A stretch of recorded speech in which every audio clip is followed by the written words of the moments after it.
Bueno, pues buenos días, hermanos, amigos.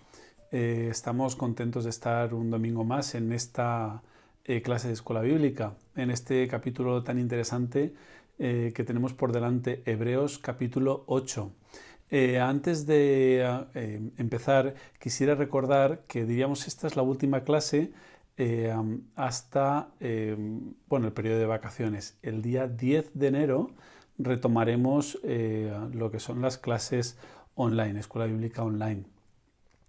También comentar que uno de los materiales que nos recomendó el hermano Joel Grau es un libro muy interesante, según Hebreos, del autor David Gooding, y bueno, es uno de los materiales que voy a usar para esta exposición y bueno, lo recomiendo, de Editorial Andamio.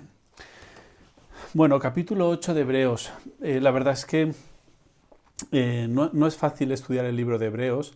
El capítulo 7 de la pastora Esther para mí fue especialmente complicado, que habla de Melquisedec, pero es un libro muy rico y de mucha bendición. Entonces vamos a lanzarnos. Quisiera recordar algunas cosas del libro de Hebreos. Bueno, es un libro que nos enseña a interpretar el Antiguo Testamento a la luz de Cristo, a la luz de Cristo. Todo el Nuevo Testamento hace referencia al Antiguo Testamento, pero el libro de Hebreos hace muchísimas referencias, especial referencia al Antiguo Testamento. Y bueno, el propósito es claro, el propósito es que se dirigía a una comunidad judio-cristiana y esta comunidad estaba empapada de la ley y estaba empapado de lo que es la Biblia hebrea y conocía muy bien. Entonces el autor, para hacer ver a los hebreos cuál es su situación, lo que hace es hacer referencias comparativas al Antiguo Testamento constantemente. ¿Cuál es el propósito del libro? Bueno, dos propósitos principales: prevenir la apostasía, el abandono de la fe cristiana, y el segundo propósito, corregir malos entendidos sobre el Evangelio, que minusvaloraban la obra de Cristo. Estaba corrigiendo esos malos entendidos. ¿Y cómo previene esta apostasía y cómo está corrigiendo el autor de Hebreos estos malos entendidos sobre el Evangelio? Pues bueno, lo hace a través de la exhortación a la fe, confianza y fidelidad, y también a exaltar la obra de Cristo. Lo hace exaltando la obra de Cristo, Jesús como sumo sacerdote. Ya hemos visto a través de los 7 primeros capítulos que esta es una parte central, importantísima, ¿no? Hebreos evidencia la superioridad del Evangelio de Jesucristo sobre la ley de Moisés y sobre el sistema religioso judío. Esto es muy importante. La superioridad del Evangelio de Jesucristo por encima de la ley de Moisés y por encima del sistema religioso judío. Tenemos que tener en cuenta que los receptores de la epístola a los hebreos no habían visto a Jesús directamente, son creyentes de segunda generación, como tú y como yo. Esta epístola se escribe entre el año 60 y 70 después de Cristo. Fíjate que los discípulos sí que están viendo de primera mano, están con Jesús y están compartiendo lo que es su vida, su ministerio. Al principio, ¿qué concepto tienen de Jesús los discípulos? Pues tienen un concepto de Jesús como un rabí, como un maestro itinerante. No lo reconocen, como el Mesías sí que lo reconocen, pero como el Hijo de Dios, como el Cristo, no lo reconocen. ¿Hasta qué momento? Hasta la resurrección. Es en el momento de la resurrección cuando los discípulos, diríamos, despiertan y pueden abrir realmente los ojos y dicen, es el Hijo de Dios, es el Cristo. En ese momento los discípulos abrían los ojos, se dieron cuenta, percibieron a un Jesús 100% humano, con las mismas debilidades, las mismas necesidades que tú y que yo, y un Jesús 100% divino. Ambas cosas. Les costó reconocer esa divinidad de Cristo. ese Cristo que libera al pueblo judío de la opresión romana. Eso es lo que estaban esperando con el Mesías. Un libertador, pero realmente no vendría un libertador para liberar de esa opresión romana, sino un libertador eterno que venía a reconciliar a la humanidad con Dios, a establecer un nuevo reino, a inaugurar un nuevo pacto. Pero los hebreos no fueron testigos directos de esta resurrección. Por eso digo que fueron cristianos de segunda generación. Creían por fe, ¿vale? De ahí toda esta explicación. Los hebreos estaban sufriendo una opresión, estaban sufriendo persecución.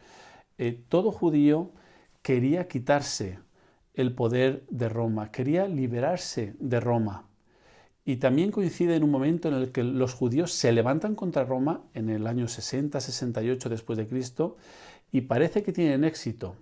La suma de todos estos elementos hacen que se sientan tentados a abandonar la fe judio-cristiana y quieran volver al judaísmo. Ese es el trasfondo del libro de Hebreos. Si hablamos de Cristo, la doctrina de la encarnación y su muerte vicaria es importantísima en este libro. ¿Quién hacía esa función según el sistema religioso judío? ¿Quién hacía esa función de ser vicario? ¿Quién se encargaba del sistema de sacrificios, el cual pagaba por los pecados del pueblo? Pues estos eran, el sumo sacerdote, los sumos sacerdotes. Ahora recordaremos esta figura. ¿Y cómo muestra el autor de Hebreos la superioridad de Cristo? Pues como hemos dicho, con muchas comparaciones referidas al Antiguo Testamento, con muchísimas. Jesús, al ser judío, no podía ser sacerdote. Ya sabemos que el sacerdote era el medio por el cual el pueblo llegaba a Dios. A través del sacerdote y de todo el ritual de sacrificios, el pueblo recibía el perdón de los pecados. El sacerdocio era algo que correspondía a los de Leví, a la orden levítica. Por tanto, el autor de Hebreos recurre a la orden de Melquisedec. Según el orden de Melquisedec, capítulo 7, dicho de otra forma, siguiendo el patrón, el ejemplo, el modelo o el prototipo de Melquisedec. La pastora dijo, quisiera recordar, ¿no? El significado de Melquisedec significa rey de justicia o rey de paz. Entonces, ¿qué hace el autor de Hebreos? El autor de Hebreos lo que hace es coger la figura de Jesús y la está comparando a Melquisedec. Significa, fijaros, Melquisedec, rey de justicia, rey de paz. Y ahora pensemos en la figura del Señor Jesús. Melquisedec es rey y sacerdote, ambas cualidades, siendo que según la orden levítica no podía ninguna persona ser sacerdote y rey a la vez. Qué curioso esta figura de Melquisedec, que la Biblia habla apenas muy poco de ella, en Génesis 14, en el Salmo 110, pero también lo que no dice la Biblia es muy interesante para estas conclusiones, ¿no? Melquisedec, rey y sacerdote. El Señor Jesucristo, rey y sacerdote al mismo tiempo, ambas cualidades. Melquisedec sin padre, ni madre, ni genealogía, que ni tiene principio de días, ni tiene fin de días, es decir, eterno. Por supuesto que Melquisedec no es eterno, pero lo que la Biblia dice y no dice de Melquisedec sirve como referencia, como prototipo, para hacer ver que Jesucristo era el eterno, no era caduco, siendo que los sacerdotes de la orden de Leví iban renovándose. Claro, morían, eran mortales. Sin embargo, el sacerdocio de Jesucristo iba a ser eterno.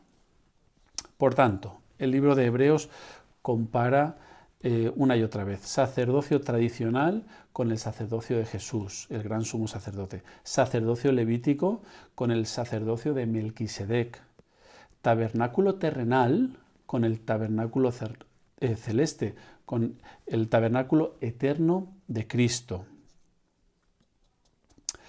Pero el orden de Melquisedec es superior y por eso está comparándolo con Melquisedec. ¿Significa esto que Cristo está condicionado a alguien como Melquisedec? para que tenga valor. Es decir, ¿Cristo tiene valor gracias o condicionado a la orden de Melquisedec? Pues claro que no. El Melquisedec, como hemos dicho, es un prototipo, un ejemplo para mostrar que el sacerdocio del Señor está por encima. Melquisedec es superior al patriarca Abraham. Ya la pastora nos recordó que Melquisedec fue al encuentro de Abraham cuando Abraham terminó la guerra, y fue Melquisedec quien bendijo a Abraham, el mayor bendiciendo al menor. Y fue Abraham que en respuesta a eso entregó sus diezmos a Melquisedec. Esto en Génesis 14.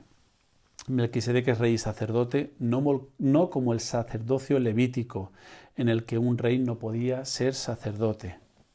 El sacerdocio de Cristo sobrepasa todos los sacerdocios judaicos y humanos. Cristo, el gran sumo sacerdote. Esto es importantísimo que lo tengamos claro para también introducir el capítulo 8. Cristo pasa a ser el camino para llegar al Padre, convirtiéndose en el único mediador, el único y suficiente Salvador. Querer volver a lo antiguo, quedarse con lo antiguo, es decir, quedarse con la ley de Moisés y el sistema religioso judío. Esto es lo que pretendía el pueblo hebreo, quedarse con lo antiguo. Y pretender esto es rechazar a Jesucristo, rechazarlo a Él como sumo sacerdote. Además, algo muy bonito y algo muy interesante, que el Señor no es solo sumo sacerdote, hemos dicho su condición de rey y sacerdote, el Señor es real sacerdocio, sacerdocio real. Y dice 1 de Pedro 2:9, vosotros sois linaje escogido, real sacerdocio. ¿A quién lo dice? A nosotros, a sus hijos. Si Él es real sacerdocio, a nosotros también nos otorga ese título de real sacerdocio. Entonces, vamos al capítulo 8, ¿vale? En la primera parte del capítulo 8, yo te invito a que tengas, por supuesto, la Biblia abierta. Y también te diría que si no has leído el capítulo 7, quizá puedes parar el vídeo y enlazar y repasar el capítulo 7, porque es importantísimo, ¿vale? Capítulo 8. La primera parte habla del nuevo sacerdocio y el nuevo santuario o el nuevo tabernáculo. Dice, lo voy a leer en versión Dios habla hoy, ¿vale? A partir del versículo 1 dice, ahora bien, lo más importante de lo que estamos diciendo, es decir, el punto principal, crucial, el meollo de la cuestión, es que tenemos tal sumo sacerdote, es decir, nuestro sumo sacerdote es de tal naturaleza que se ha sentado en el cielo, a la derecha del trono de Dios, y oficia como sacerdote en el verdadero santuario, en el verdadero tabernáculo, el que fue hecho por el Señor y no por los hombres. Esto dice el versículo 1 y versículo 2. ¿Cuál es el que fue hecho por el Señor y no por los hombres? ¿Cuál es el que fue hecho por los hombres? El tabernáculo que Moisés levantó, obviamente, que por cierto no fue fruto de una invención humana, sino que el Señor indicó cómo lo quería. Pero tenemos que tener en cuenta algo importante, que ese tabernáculo que construyó Moisés, levantó Moisés, bajo la orden del Señor, fue un símbolo, es un símbolo, arquetipo, sombra del tabernáculo celestial. Y esto es importante. El autor pasa de considerar la naturaleza y las cualidades de nuestro sacerdote, capítulo 7, y ahora en el capítulo 8 considera el lugar, naturaleza y condiciones de su ministerio. El lugar, la naturaleza y las condiciones de su ministerio. ¿Dónde lleva a cabo este sacerdocio? Dice el versículo 2. Oficia como sacerdote en el verdadero santuario. Es decir, en el cielo, sentado a la diestra del trono de la majestad de los cielos. Ya no ejerce el sacerdocio, ya no se ejerce en el templo de Jerusalén, que Jerusalén era un centro de atracción para todo el pueblo judío. el templo de Jerusalén con esa magnífica estructura, con ese espectacular sistema de sacrificios, con sus cantos litúrgicos. Ya no era ese, con sus zonas sagradas. El lugar santo, el lugar santísimo, lugar que únicamente el sumo sacerdote podía acceder una vez al año y durante un momento determinado. Y ahora el escritor de Hebreos está diciendo que eso hay que abandonarlo. Pues sí, el templo de Jerusalén, con todo su esplendor, tan solo era figura y sombra del verdadero templo. ¿Qué se necesita para que haya una sombra? Pues se necesita un cuerpo. Si hay un cuerpo, a través del cuerpo se proyecta la sombra. Esto es lo que está diciendo. El templo de Jerusalén era una sombra del templo, el tabernáculo celestial. Y esto había que abandonarlo. Nuestro sumo sacerdote es de tal naturaleza que se ha sentado en el cielo, dice el versículo 2, a la derecha del trono de Dios. Es decir, se sentó a la derecha del trono de la majestad en los cielos. Comentar aquí que el arca era el símbolo del trono de Dios. Estaba en el lugar santísimo, en el templo, y solo se podía visitar una vez al año, como hemos dicho, y de forma puntual. Ahora, una cosa era visitarlo de forma puntual y otra cosa es sentarse en el trono. Ningún sacerdote soñó jamás sentarse en un lugar cercano al arca que simboliza el trono. Jamás.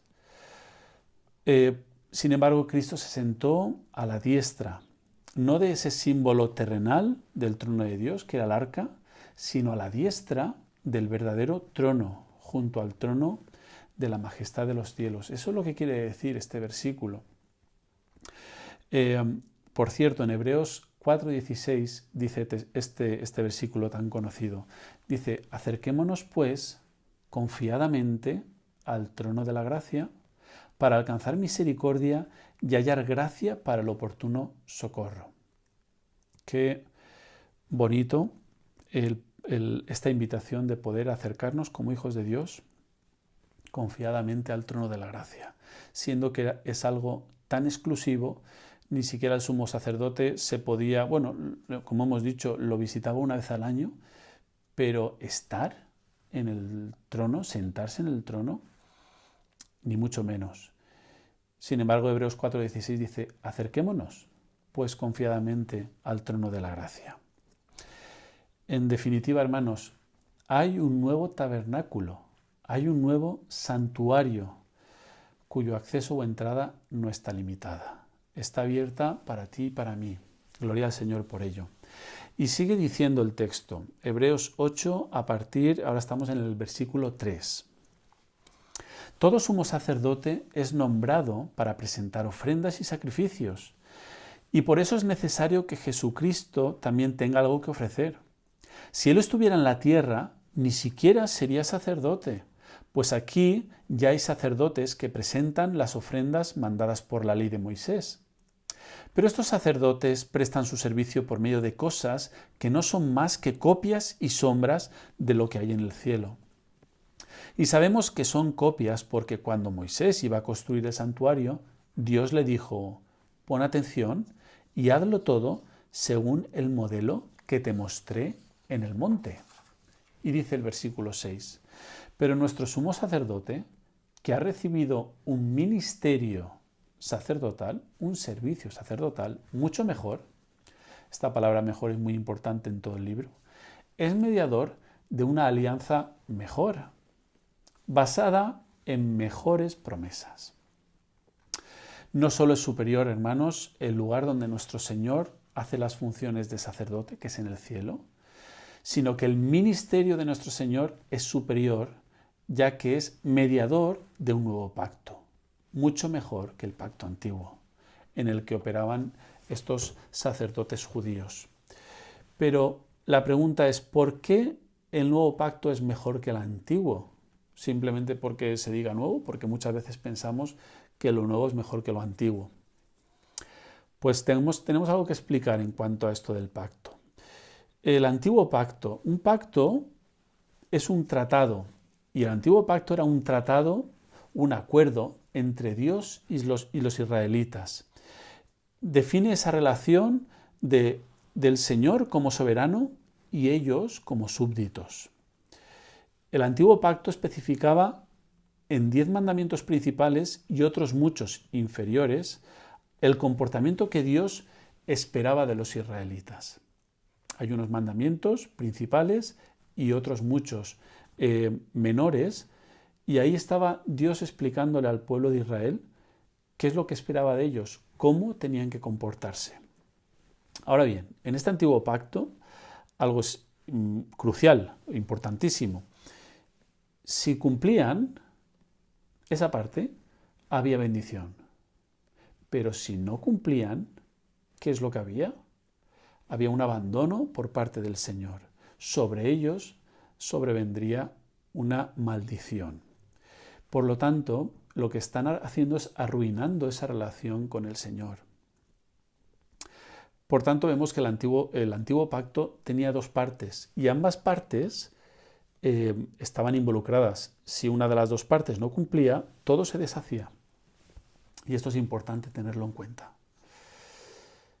Y eso es lo que pasó en este antiguo pacto, que el pueblo de Israel no cumplió. Vez tras vez caía en no cumplir, en no obedecer los preceptos, los mandamientos del Señor, y el Señor los abandona. Ellos adoran ídolos, no confían en el Señor, querían dirigir su propio destino. Ellos sabían mejor que Dios cuál era el camino y cuáles eran sus necesidades, ellos poniéndose en el lugar de Dios. El problema que la humanidad siempre ha tenido. Idolatría, en definitiva.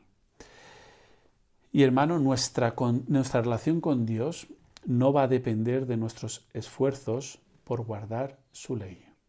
Y ya me estoy adelantando a lo que es el nuevo pacto.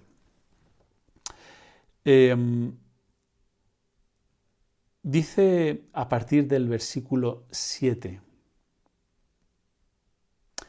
si la primera alianza o pacto hubiera sido perfecta, no habría sido necesaria una segunda alianza, un segundo pacto. Pero Dios encontró imperfecta a aquella gente. Dios encontró imperfecta a aquella gente. Guárdate esta frase. Y entonces dijo, se abren comillas, el Señor dice, vendrán días en que haré una nueva alianza con Israel y con Judá. Versículo 9. Esta alianza no será como la que hice con sus antepasados, cuando los tomé de la mano para sacarlos de la tierra de Egipto. Y como ellos no cumplieron mi alianza, yo los abandoné, dice el Señor. Versículo 10. La alianza que haré con Israel después de aquellos días será esta, dice el Señor.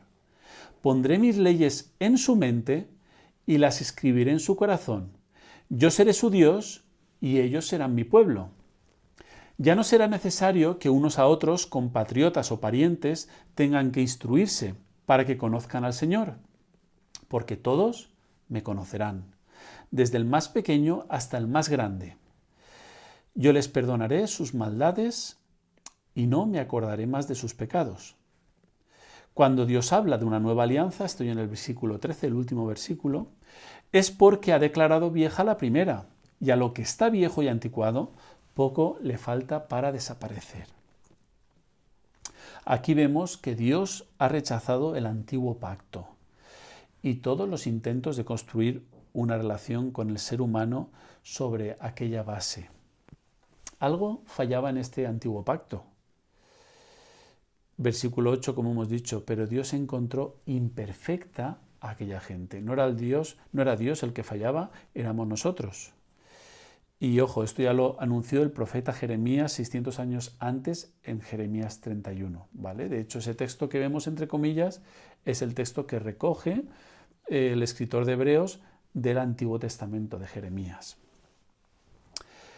Israel constantemente fallaba en cumplir su parte.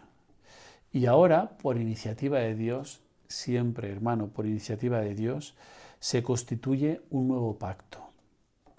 Pero ojo, en este nuevo pacto ya no hay dos partes implicadas, solamente una. Solamente una. Porque cuando Israel no era capaz de hacer su parte, el pacto se iba a pique. El pacto, diríamos que carecía de valor, ¿no? Versículo 10. La alianza que haré con Israel después de aquellos días será esta, dice el Señor. Pondré mis leyes en su mente y las escribiré en su corazón. Yo seré su Dios y ellos serán mi pueblo. Aquí termina esta parte. No hay una condición. No hay nada que se le pida al pueblo. El pacto refleja lo que Dios hará, porque Él lo hace todo. Dios cumplirá todos los términos que Él ha prometido cumplir. No dice nada del pueblo de Israel. No espera una contestación favorable por parte del pueblo de Israel para que el Señor haga su parte. Dios cumplirá los términos que ha prometido cumplir. Y decimos que Dios es fiel. Y muchas veces cuando decimos que Dios es fiel estamos pensando, Señor, tú eres fiel y tú eres fiel para conmigo, para mis necesidades. Nunca me va a faltar, nunca voy a mendigar pan, nunca me va a faltar de nada. Tú siempre vas a estar a mi cuidado. Sí. Pero cuando decimos que Dios es fiel tiene un significado mucho más amplio que eso. Y aquí lo podemos ver. El Señor va a prometer, va a cumplir lo que Él promete. El pacto nunca va a ser quebrantado. Él promete cumplirlo. Por tanto, su pueblo, fíjate qué implicación más bonita tiene esto. Su pueblo nunca será abandonado ni dejado, cosa que en el antiguo pacto sí era así. Su pueblo nunca será rechazado. Y decimos que Él es fiel a sus promesas. Y podemos decir, aleluya, gracias Señor, porque tú eres fiel, a pesar de nuestra rebeldía, a pesar de que nosotros te demos la espalda, tú permaneces fiel y lo has prometido. Y no solo será hasta el 2022, ni hasta el 2050, será para siempre, porque Él es eterno, alfa, omega, principio y fin, eterno Dios. El nuevo pacto es radicalmente distinto del antiguo y en tres aspectos, ¿vale? Y con esto pues creo que voy a terminar. No nos olvidemos de que la mentalidad de los hebreos no es la nuestra. Ellos están viviendo un momento de querer abandonar la fe, de aquello que están viviendo no es lo que esperaban, un momento de apostasía, un momento de opresión, y es un contexto muy particular. Y en la mente de ellos está la palabra del Señor, porque no son nobles, no son nuevos en el Señor. Está la palabra del Señor arraigada. Y el escritor de Hebreos, de una forma magistral y también lógica, hace referencia al Antiguo Testamento, porque saben que para ellos hay un valor. Ellos aman la palabra del Señor. El nuevo pacto es radicalmente distinto del antiguo. Claro, desarraigar pues todo lo viejo, y decir que lo viejo pues ya ha quedado caduco, que el Señor tiene algo nuevo preparado, pues esto es algo esto sacude la mente de ellos. El sacerdocio terrenal es caduco, pero el sacerdocio de Cristo es eterno. El sacerdote ofrecía sacrificios de animales, pero Cristo se ofreció como sacrificio en su cuerpo. Él es sacerdote y a la vez cordero. En el sacerdocio terrenal ellos ofrecían muchos sacrificios y de una forma constante, pero en el sacerdocio de Cristo, Cristo ofrece un sacrificio y para siempre, que es el mismo. Madre mía. Y Él ha completado la obra y este sacrificio no ha de ser repetido u ofrecido de nuevo. Dice Hebreos 7:27, Jesús ofreció el sacrificio una vez y para siempre. Dice 1 de Pedro 3:18, Cristo murió por los pecados una vez y para siempre.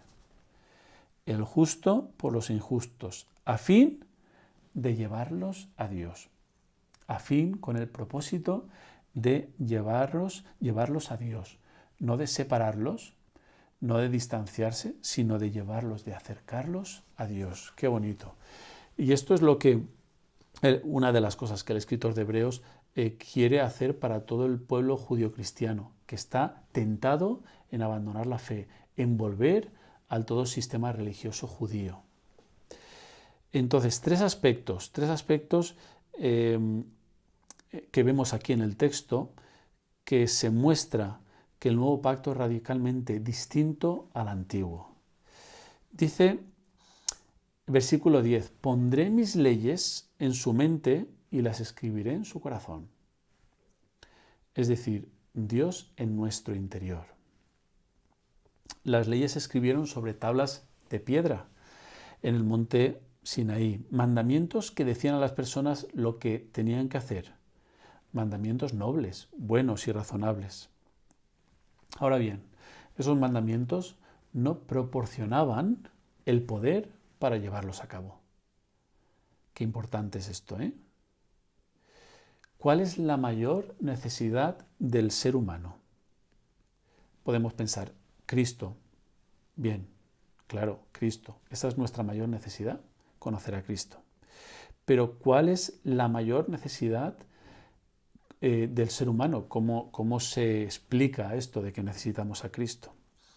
Pues lo que necesitamos es un corazón completamente nuevo, una nueva naturaleza. Por eso dice, pondré mis leyes en su mente y las escribiré en su corazón, y un nuevo poder a través de Cristo. Necesitamos una nueva naturaleza, un nuevo poder. Esta será la única forma de cumplir la ley de Dios, hermanos, los mandatos, los preceptos de Dios. Esta será la única forma de ser como Cristo, de ser imitadores de Él. Juan llama a esto nuevo nacimiento. Y en Hebreos, ¿cómo lo llama?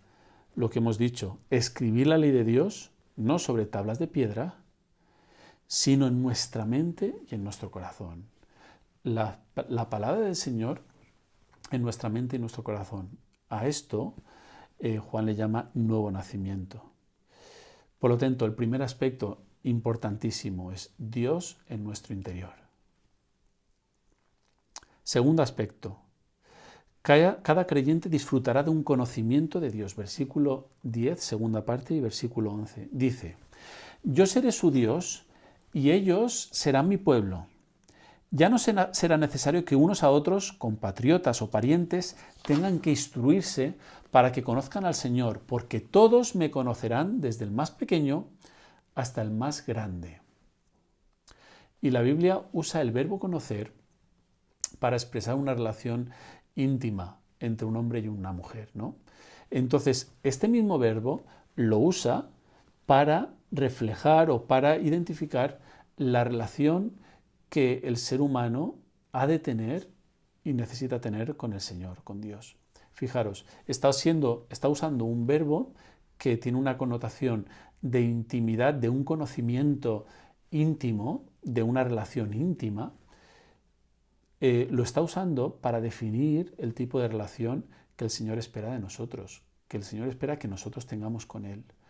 Una relación de intensidad, de intimidad, y ese es el tipo de relación que el Señor ha diseñado para nosotros. Una relación personal y directa. Qué curioso. Este es el verbo que está usando. Ya no será necesario que unos a otros, compatriotas, tengan que instruirse para que conozcan al Señor, porque todos me conocerán. No me conocerán de oídas, sino me conocerán con esta calidad de conocimiento que hemos hablado. ¿Cómo vamos a poder tener la ley de Dios escrita en nuestros corazones? Pues con un nacimiento de nuevo, un nuevo nacimiento, pero además yo diría que no solo puntual el día que entregamos nuestro corazón al Señor, el día que hicimos una oración de fe confesando al Señor Jesucristo como nuestro Salvador personal, como nuestra ayuda, como lo que es, sino que nos salva y que nos sana día a día. No solo de forma puntual, sino que nos está salvando. Porque, dice Efesios 2:8, porque por gracia sois salvos.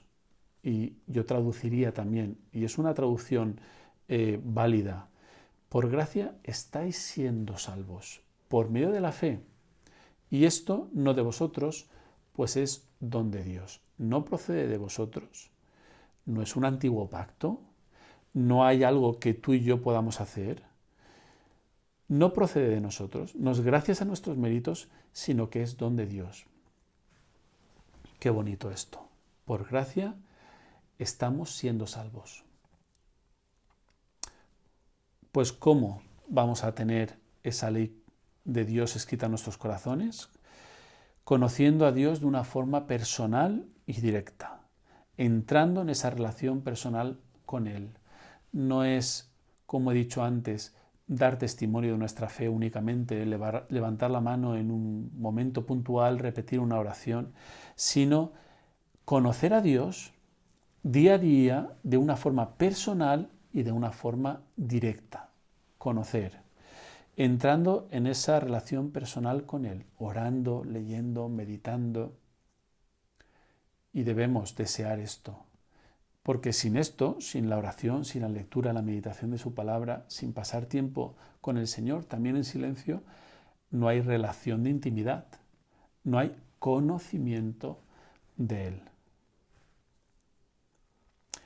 Ahora bien, el nuevo pacto establece este conocimiento personal de Dios y de relación con Él como un regalo. Es obra del Espíritu Santo en el mismo corazón de todo el que confía en Cristo. Como hemos leído, esto no de vosotros, pues es don de Dios, regalo del Señor. Y tercer punto, cada creyente disfrutará del perdón de Dios. Versículo 12. Dice, yo les perdonaré sus maldades y no me acordaré más de sus pecados. Yo les perdonaré sus maldades y no me acordaré más de sus pecados. ¿Dónde se cierran las comillas? Pregunto. Estamos en el versículo 12. Sea la versión que sea, tú tienes unas comillas ahí. Pues después de pecados se cierra la comilla. ¿Dónde se abren las comillas? Vendrán días, versículo 8. ¿Dónde se abren las comillas? Versículo 8. Vendrán días en que haré una nueva alianza con Israel y con Judá. Las comillas se abren antes de el Señor dice. El Señor dice, vendrán días en que haré una nueva alianza, un nuevo pacto con Israel. ¿Quién lo dice? El Señor. Lo dice el Señor. Yo les perdonaré sus maldades y no me acordaré más de sus pecados. Se cierran las comillas. Y esto lo dice el Señor. Y esto lo dice el Señor. Importantísimo que recordemos esto, porque si recordamos esto, sabemos que el Señor promete, el Señor cumple sus promesas. El Señor ha prometido esto y el Señor lo va a cumplir, porque Él es fiel, porque Él es Señor, porque Él es Dios. Entonces, no sé a ti, pero a mí me llena de confianza. Y esto a mí me refuerza, me reafirma en la fe. Y esto es lo que el escritor de Hebreos quiere que pase con aquellos que están dudando, aquellos que están tambaleándose, aquellos que ven lo antiguo y dicen, pues yo allí estaba cómodo, pues a mí esto no, me quedo con aquello. Y decir me quedo con aquello, con el antiguo pacto, es rechazar a Jesucristo, rechazar el nuevo pacto. El texto no dice que primero nos perdonará y luego escribirá su ley en nuestros corazones. Eso no es lo que dice el texto. Dice, primero escribiré mi ley en vuestra mente y corazón Y suponiendo que a pesar de todo caigáis, no acabaré con vosotros. Esto es cosa del antiguo pacto, pero no acabaré con vosotros. Estamos en un nuevo pacto, una nueva alianza. No acabaré con vosotros. No os rechazaré. No. Este pacto es nuevo. Este pacto es diferente. Este pacto es mejor. Dice, seré propicio a sus injusticias y nunca más me acordaré de tus pecados y de tus iniquidades. La versión Biblia de las Américas dice, pues tendré misericordia de tus iniquidades y nunca más me acordaré de tus pecados. Dios habla hoy y dice, yo les perdonaré sus maldades y no me acordaré más de sus pecados. Gloria al Señor. Y acaba el texto. Cuando Dios habla de una nueva alianza, dice el versículo 13, es porque ha declarado vieja a la primera. Y a lo que está viejo y anticuado, poco le falta para desaparecer. Hermano, hermana, los creyentes en Cristo necesitamos redescubrir o recordar esta gracia ilimitada de Dios hacia nosotros. Esa gracia ilimitada de que el Señor perdonará por nuestras maldades, va a tener misericordia y nunca más se va a acordar de nuestros pecados. Tenemos que recordar esa gracia ilimitada. Que Dios nos acepte no depende de nuestro progreso espiritual. Piensa ahora mismo en tus errores, en tus fracasos.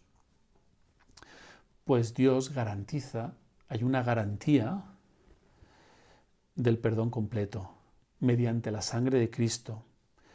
Sumo sacerdote y a la vez el sacrificio vivo. Cristo fue eso, sumo sacerdote y a la vez sacrificio vivo. A través de la sangre de Cristo hay perdón. Nunca, nunca el Señor dejará de amarnos, nunca el Señor dejará de aceptarnos.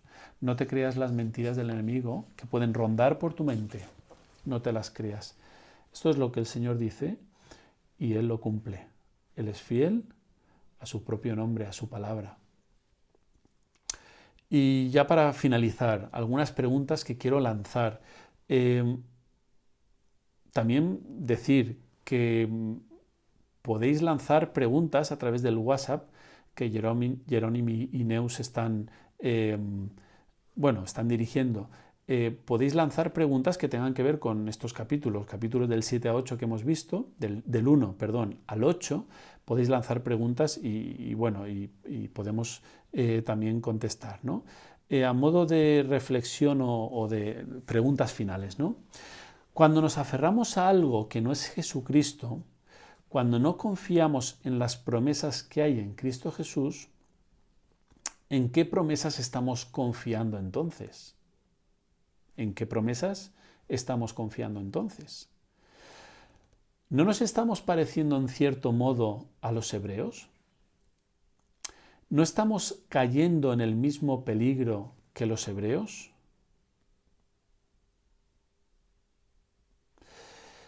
Y ya para terminar, versículo 1, Hebreos 8:1 dice, tenemos tal sumo sacerdote. Cuando dice tenemos, es que tenemos, es que tenemos una propiedad, es que no somos pobres, no somos pobres. Diga al débil, fuerte soy, diga al pobre, rico soy. Nuestras riquezas en Cristo Jesús son muchas. Y cuando piensas que no tienes, puedes unirte a este versículo y decir, tenemos tal sumo sacerdote. A veces vivimos como si no tuviéramos, tenemos promesas de Dios, pero a veces vivimos como si no fueran para nosotros. ¿Por qué nos pasa esto? Esto también es una pregunta que me gustaría que pudiéramos meditar, ¿vale? Tenemos promesas de Dios, pero a veces vivimos como si no fueran para nosotros. ¿Por qué nos pasa esto? Que el Señor bendiga su palabra. Es una bendición poder acercarnos a la palabra del Señor y poder estudiar, profundizar, y cuando profundizamos, no sé a vosotros, pero a mí me emociona y me saltan las lágrimas de decir, madre mía, Señor, qué grande eres, cuánto nos amas, lo que nos haces ver, cómo tú eres superior a los ángeles, superior a un pacto antiguo, superior en todo. Señor, tú eres real sacerdocio. El Señor es grandioso y bueno, quisiera que quizá la mejor forma de terminar sea alabando al Señor, sea adorando al Señor y dándole gracias. Te invito que cuando acabe este vídeo lo puedas hacer, y porque como dice un profesor mío, que la buena teología nos lleva a una buena doxología. La buena teología nos lleva a una doxología. Y bueno, que podamos hacer esto, darle la gloria al Señor en todo. Que el Señor os bendiga y que podamos disfrutar de su presencia en este día. Gloria a Él.